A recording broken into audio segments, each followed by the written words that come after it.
Hello, Chase. It's always like that. Okay. Well, yes, indeed. Sherry asked me to read this item for you, and when the president requests, you just have to say yes. So I did. Now, the item she picked has some golf references in it, and not being a golfer myself, I left all the golf references in, but I took some license with other parts of the text. So, for whatever follows, Sherry is not to blame. So here it is. This is called the back nine. You know, time has a way of moving quickly and catching us unaware of the passing years. It seems just like yesterday that I was young, just married, embarking on my new life with Kate. Yet, in a way, it seems like eons ago. And I wonder where all those years went. I know I lived them all. I have glimpses of how it was back then. And I remember some youthful hopes and dreams. But here it is. The back nine, the final stages of life, and it catches me a little by surprise. How did I get here so fast? This wasn't even where I was going. And where did my youth and all those years go? I remember seeing older people through the years and thinking those old people were years or even decades removed from me, that I was only on the first tee of my life, and the back nine was too far away to imagine. But again, here it is. My classmates right over here. Most of them are retired. They're all old. Well, except Mark. Those that aren't bald have turned gray, mostly, or white. But some of us move a little slower now than we used to. Not like back in '61 when we could do the stroll, the twist, and the chicken all night long. Nowadays, the dancing fools among us can do the geriatric till about 9. But you'll see them on the dance floor in just a little while, shaking that booty and putting on moves they may regret tomorrow. And how did these lovely teenagers wind up in these creaky old bodies? Seems like most days now, just simple things like getting a shower and a good BM or major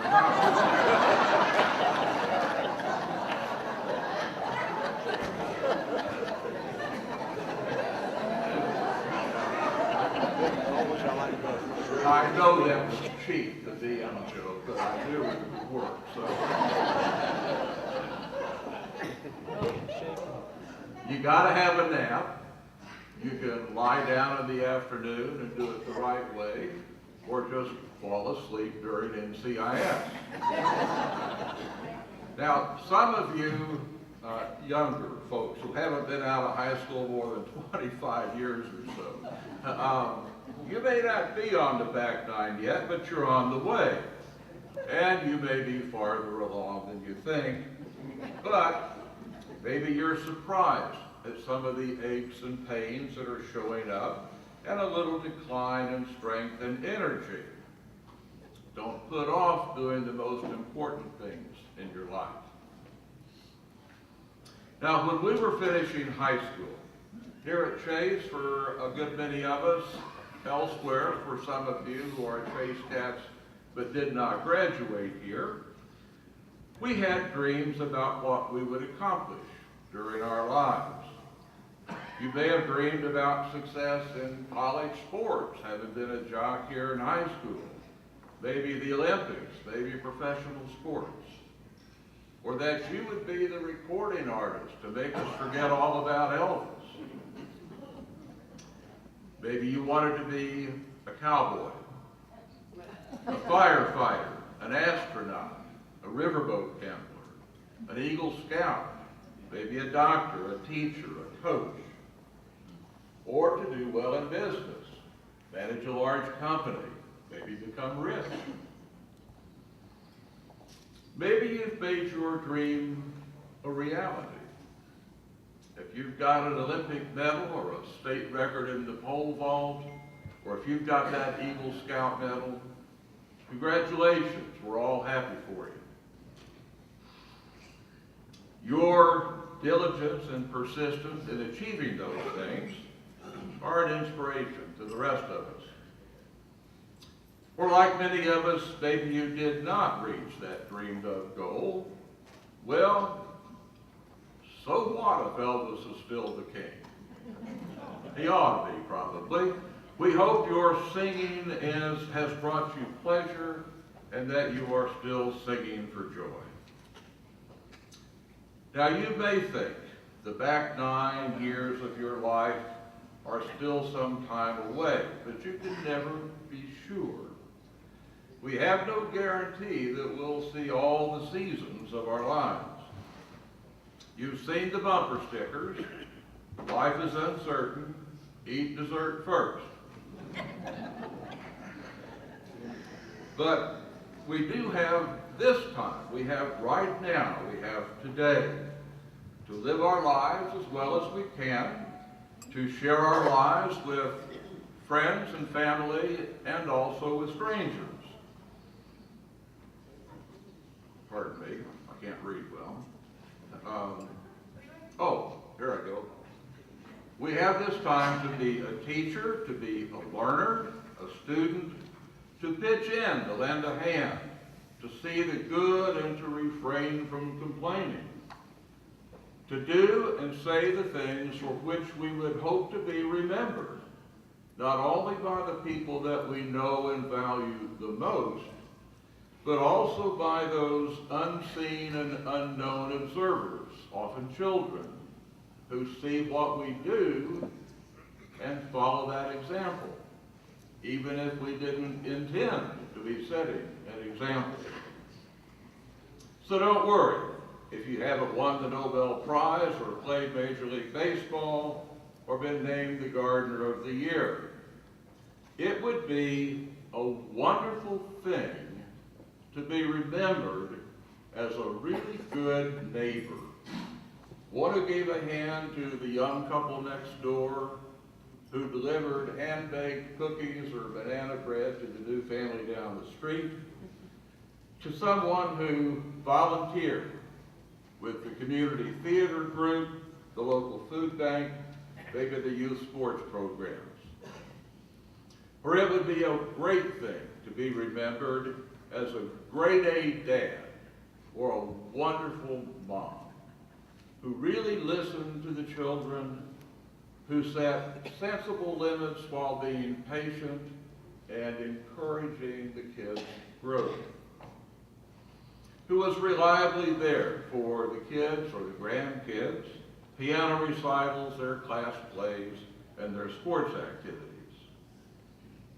Now, if for any reason you have not been building this positive legacy so far, let's start now. Why be crabby when you can be friendly? Seriously, why? It doesn't cost anything. A smile, a kind word, doesn't cost anything, and yet it may help us and the smilee start our days better and get off to a better day. If you've been too busy, make some time. Get to your granddaughter's dance program or soccer game. She'll be glad you did, and you will be too. So this dang back 9, it's a pesky reminder of our mortality, that there are more years behind us than in front, unless we're going to be 150 or more. But it's also a reminder that these can be good, active, rewarding years. If the heart and the mind remain youthful and active, the sore feet will do their best to dance along and keep up. I lost my place again. Here we go. Who wrote this thing? Go places, do things, spend time with your children and grandchildren, enjoy the arts, theater, music, travel, play tennis, go fishing, have jubilant, sweaty sex. You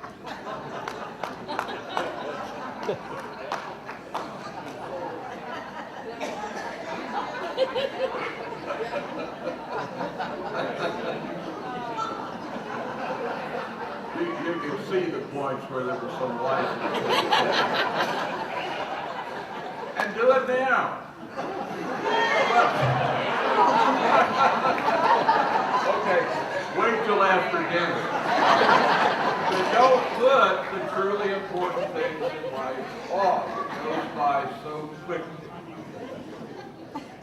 And if the back nine, these later years of life, ever start to get you down, remember this: after the back nine, you can go to the 19th hole. There are 3 golfers in this room, aren't there? The 19th hole is the bar. Okay. So stay well, old friends. Today is the oldest we've been so far, and the youngest will ever be again. It's not what you accumulate that matters, it's what you give away. And remember that old saying: he who dies with the most expensive toys may not have understood the point. And that's all, folks. I love you guys. I was going to check on the pulse of the audience, but I don't think that's a worry.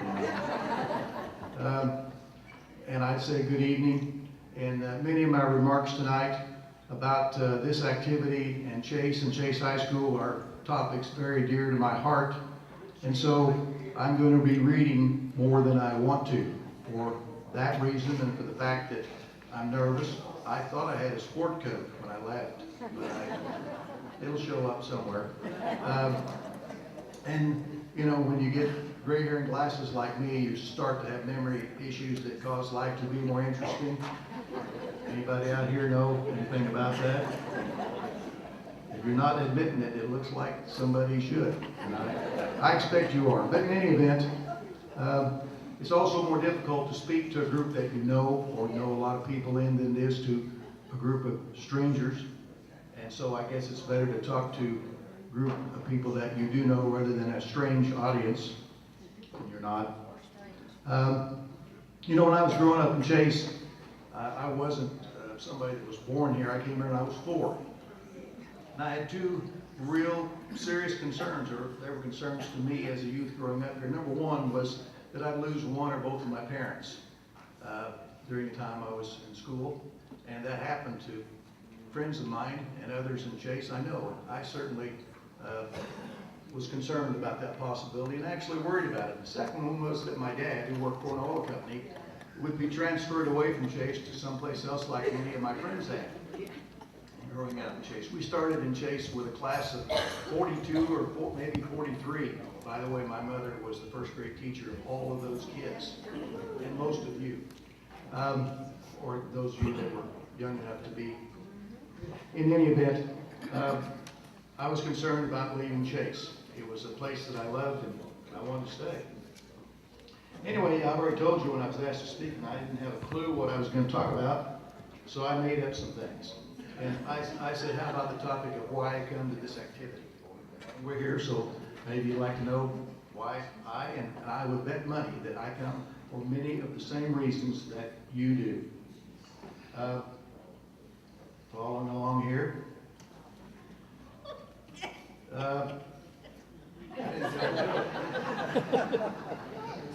That memory thing again? Sorry.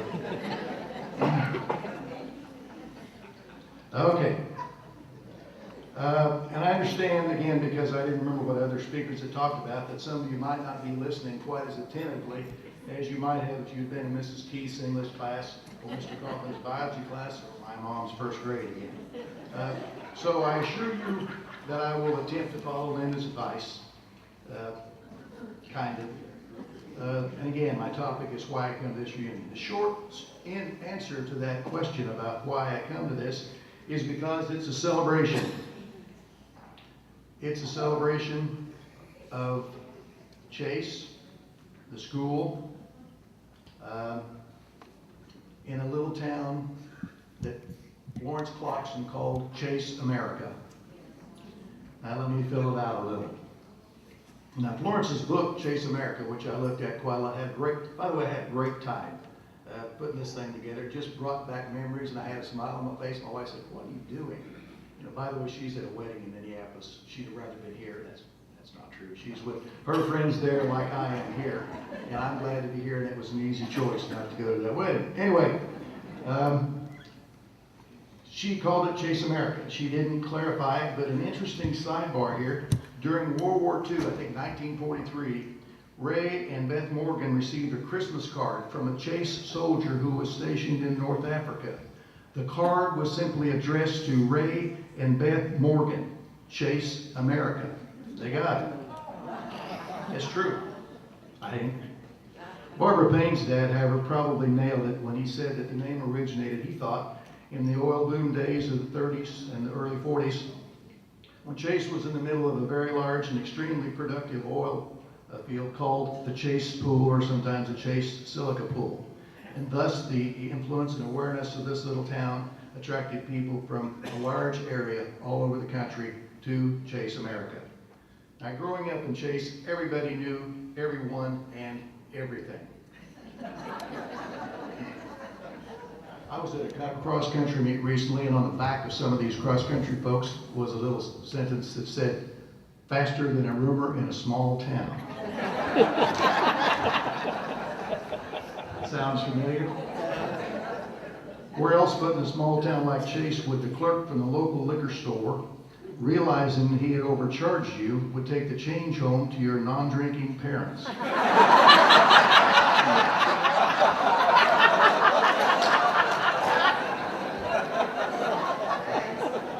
There were many more benefits than hits, however, in a small town. Dwight Smith said it pretty well in an email that he copied to me, and I think it was to David Peebler and Don Lindsay. And he said, "In Chase, I felt like I had a mother in the home of every friend that I had. I'd go to visit those homes, and there was a mom there, another mom, that gave support and at times counsel. Sometimes it was more direct than counsel." We all had those experiences, and I'm sure you can think of some of those moms, those kind, patient, sometimes direct women that helped us. A couple or three that I remember was Dennis Ludwig's mom, Leona, Larry Caldwell's mom, Ruth, Linda Long's mom, Helen. By the way, we didn't call them Leona and Ruth and Helen. They were Mrs. Ludwig and Mrs. so on. Okay. There were also women in town that we knew from work or church. Helen Link was my boss's wife and could be very direct. And she was my Sunday school teacher. You understand the directness. Florence Clarkson, who wrote the book, and the Sunday school teacher who let me hide my car in her garage when I got married and faithfully protected it. And Roberta and Tom's mom, Mrs. Halfast, a Sunday school superintendent who taught us all to say at the end of Sunday school, and I'll do this without the mic because I need both hands. You put your gloves on at the end of the Sunday school and you said, "Do unto others as you would have them do unto you." If you didn't hear that, it's according to Lindsay. By the way, obviously I still remember that, and that's I think that's important to remember things like that. Lindsay said that's Matthew 7, chapter 12, and looked it up, and it is. It's not that I didn't believe you, Don. That's actually Matthew 7:12. Matthew 7:12. Verse 12. said chapter. I'm sorry, chapter 7, verse 12. That's what I wrote down. Enough said.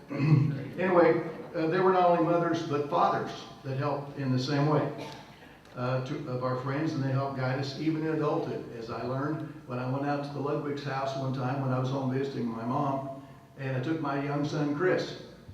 And in the conversation, Dennis's dad, Jake, said to my son, Chris, "Does your dad take you fishing?" And my son said, "Well, sometimes." Jake looked at me with a very disapproving look. And I weakly said, "Well, I'm kind of busy." He didn't let up. He said, "If you're too busy to go fishing with your boy, you're too busy." I promised that I'd try to do better, and I take my grandkids fishing as much as I can. So, you know, fathers and mothers in this town, other than our own, helped raise us. The point is that in Chase, there was a support system. It was almost like an extended family. Chase High School, another topic, when we were here was a power in our league. Walking through the school yesterday and going to the game last night, 56-6 score, it seems that that's not over. Banners in the gym and so on. I've been to 2 football games, the last 2 of these reunions, never seen an entire football game yet. They both were ended after the half by the mercy rule. I love it. You know, I spent 40 years in education, and I had strong beliefs about schools. And one of those, which some people have taken issue with me about, is that the activity program is the glue that holds the academic portion of the school together. So it's important that you have a good activity program and that you win and you do things that cause kids to think that they are winners and competitors. It seems that that still is alive in this town. And again, from that point of view, it looks like the school was in great shape when we were in here, and it is still. I visited with, by the way, there's obviously been a change there, because when we were here, there were about 1,000, 1,100, maybe 1,200 people, plus the people in camps surrounding us, and 120 kids in school. There's 57 kids there and about 400 people in Chase. But there still is an opportunity with the excellent staff and technology and distance learning and so on for kids in Chase to have an opportunity to be prepared for life after school. Now, having talked about the educational opportunities in the town, it still saddens me to drive down Main Street and see the few businesses that are left of the 60 or more businesses that stretch from Coughlin and Company south along Main Street to both sides of 56 Highway. I counted them that I could remember. But I'm sure there were at least 60 businesses there when we were here. In addition to that, there were 5 camps from major oil companies that made up the economy and the town as a whole. In that time, Chase was a town that there was work for anybody that wanted to work. And anybody that wanted a job could get it. And it helped teach us a work ethic that it seems maybe is lacking a bit in our own culture today. And if I sound like a grumpy old man, it's probably because I am. Now, having said that, it's always possible to get a supersized dose of the work ethic. And one of our classmates in the class of 59 named Max, Tharp, I got it, who is 70-something, and you can figure out by putting 55 onto 18 or 17, that's his age, and he still works a lot. We had a mini reunion a couple of years ago. We had to have it on Friday and Saturday and Sunday so Max could attend. But that's okay, though, because he's good at what he does and he loves it. He can outwork the kids younger than him that he's working with. And besides that, his continued paying into Social Security has helped stabilize that income stream to make it more secure for all of us. So thanks, Max.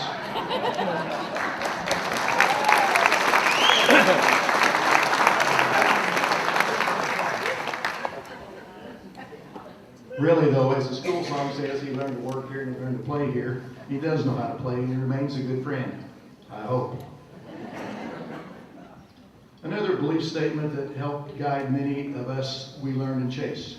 And I'm talking about the sign that used to hang above the gym, the old gym hung above the stage. big white sign, and now it's hanging on the south wall of what we still call the new gym, or the larger gym. It's a quote by Randol, a sports writer from the last century who wrote in the early, maybe 20s, 30s, 40s, but a well-known sports writer. And the quote is, when that great writer comes to write against your name, he writes not whether you won or lost, but how you played the game. I never forgot that. And I bet, I see head shaking, I bet a number of you didn't either. You know, that message, like many of his quotes, he had a lot of other good quotes, was so simple yet so strong that I cannot think of Chase or this school without remembering that message. Is that the time? And that's good. But Grantland Rice says, I think, it's more important to do your best, to do the task or game or whatever you're doing, do your best and do it right. So again, if you take this idea and the verse Ms. Halfast taught us, you have an excellent roadmap for life. These are just two of the many people, many pearls of knowledge that you and me picked up in Chase. And if you just didn't get it, you weren't paying attention, Bob Reynolds. Now, he did learn something because he served his country flying in Vietnam, retired as a corporate pilot for Bell South, and from the Air Force as a lieutenant colonel. He must have been listening to some of it. I can't begin to name the many people from our little town who have excelled in their fields. Many, many people have done well, very well, that graduated from this high school in this little town. And again, I won't try to mention them all because there are too many. Another positive about Chase, I think, is it helped mold us about acceptance. It didn't matter if you came to Chase with the oil boom, like the Lindsays, the Clarksons, the Martins, and so on and so forth, from far away, like Oklahoma, or Texas, or Ohio even. Or whether you were born and raised here, like the Links and the Malones and the Longs and many other families that you know, or came with your family to be the son of a Baptist preacher, like Kenny Lawler, came a sophomore year in college, or in high school. He's here. And he liked Chase, like we do. But in any event, you came and you became a cat, and it didn't matter about your religion or your station in life. You were accepted. I think that's important. You were proud to be a cat, I might mention. In short, I believe that we came to this reunion, I know I did, because Chase America and the school were to us a special place that had a large impact on who we are. We enjoy each other's company. We are people, we see people here that we hadn't seen or talked to for at least 3 years and maybe 10 or more. But we're comfortable with those folks because we knew them in this town, and we speak as though we've talked to them every day. And that's nice. It's great, as a matter of fact. It's a good thing to share memories and renew old acquaintances and to remember where you came from. I plan on attending as many of these reunions, and I hope I can as long as this gentleman sitting here. I probably won't drive. My wife doesn't think I should be driving now. But somehow we'll get there. And just remember that we will be friends till we're old and senile, and then we can be new friends.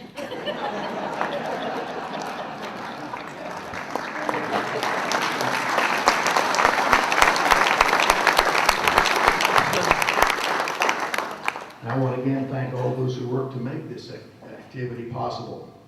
And Mary Taylor asked me to make an announcement. So Mary Taylor Johnson, so forth, Mary, if you don't want to go to the dance, you can meet her at the Chase Municipal Swimming Pool at the Raymond Sand Pit.